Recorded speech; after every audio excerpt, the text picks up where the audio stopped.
In one culture, kids are spoon-fed until age 5. In the other, they are eating by themselves at 1.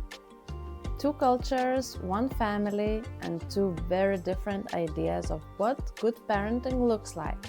How do we make it work? Hello everyone, I hope everyone is well and happy. Warm welcome to our channel.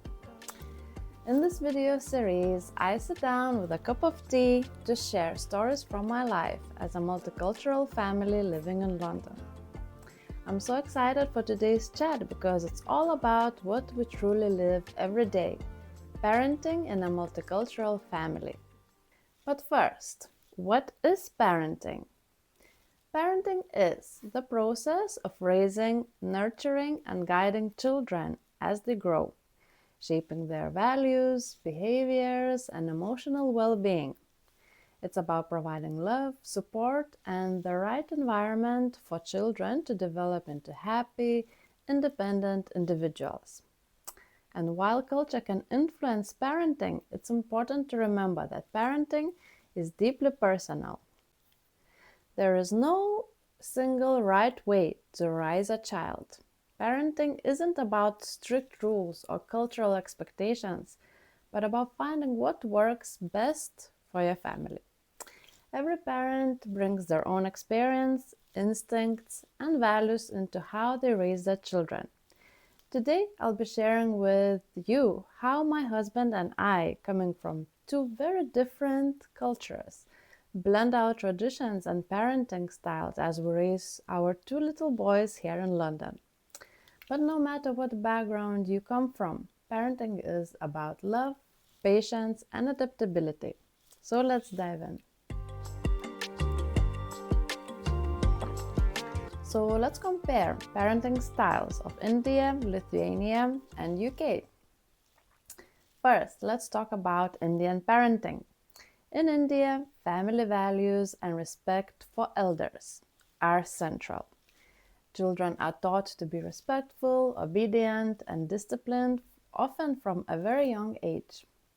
There is a strong emphasis on close-knit family bonds, and children are often raised with a lot of involvement from grandparents and extended family. There is a lot of effort to build a close community. Then we have Lithuanian parenting, which is a bit different. Lithuanian parents tend to encourage a sense of independence and self-reliance in their children. There's a strong focus on encouraging kids to think for themselves from a very early age. And there is a more relaxed approach to discipline. While respect for elders is important, children generally given more room to express themselves and make their own decisions. In Lithuania, personal and individual freedom is one of the greatest values. And one thing that is very deeply rooted in Lithuanian parenting is love for nature and being outdoors. Kids are outside a lot, whether it's snowing, raining, or sunny. It's not just about play, it's about ways to raise curious, calm, and grounded kids. In India, especially in cities, this outdoor culture isn't as strong. Families prioritize safety and structure more, and often kids spend more time indoors. Now, let's bring in British influence, which in our case is more about providing balance between structure and flexibility. British parenting tends to be about creating a nurturing, child-focused environment, but it also emphasizes encouraging kids to develop their own identity and be themselves. British families also tend to have a more hands-off approach compared to the Indian style. So, what does this look in real life in our family?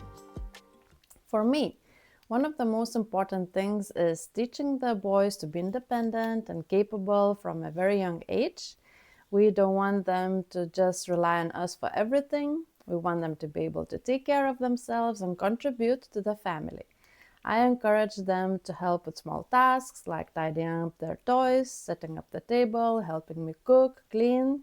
I try to make sure that they understand that it's important to take care of their space and be helpful, even in small ways.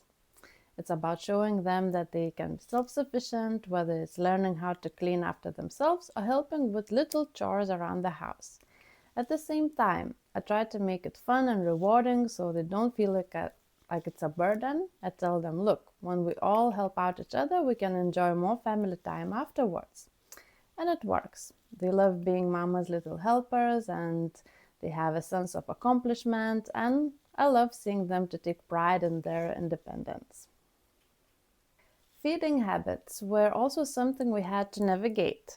In India, children are often spoon-fed for quite a long time, and it's been seen as a gesture of love and care, making sure the child is well fed. In contrast, in the UK and Europe, there is a huge push for self-feeding from an early age, baby-led weaning, encouraging kids to get messy and explore food independently. We've kind of found ourselves somewhere in the middle. We gave the boys the opportunity to be independent with food, to get messy, to use their hands, and honestly, they loved it. But as they got older and a bit pickier, I'll admit I sometimes went back to spoon feeding because as a mom, you just want them to eat. You're thinking, are they hungry? Are they full? Did they eat enough? So, yes, we've got a bit of a hybrid approach.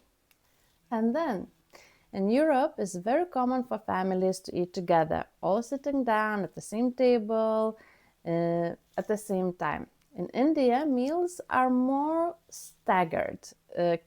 We notice that kids eat first, then husband, and finally, moms eat last. In our home, we try to do family meals on weekends or days off, but realistically, the kids usually eat first. That's just what works for us, and that's okay. Parenting isn't about doing it perfectly, it's about doing what works for your family. Now, I have to say something about the dad of my boys. So, the bond between the boys and dad is something really special. My husband is always so patient with them, and it's incredible to see how they gravitate toward him when they need to talk or share something, whether it's a small worry, something that happened at school, or even just wanting to chat about their favorite toy. They always go to dad. His approach is more about listening and giving them the space to express themselves. He's so gentle and patient with them, and that's a huge part of the reason they are so comfortable opening up with him. Sometimes I'll overhear them telling him about all their troubles, and it's the most adorable thing. They feel heard and understood, and that's something I really admire about the way he parents. It's clear that the relationship is built on trust and comfort, and it's truly heartwarming to see. As boys grow older, I know this connection will continue to be a huge part of their emotional development. So, to compare both of us as parents, I guess you could say that I'm the one who encourages independence and a sense of responsibility, while my husband is the one who gives them that emotional comfort and security. And honestly, I think it works. It creates a great balance between being structured and giving the boys the freedom to explore.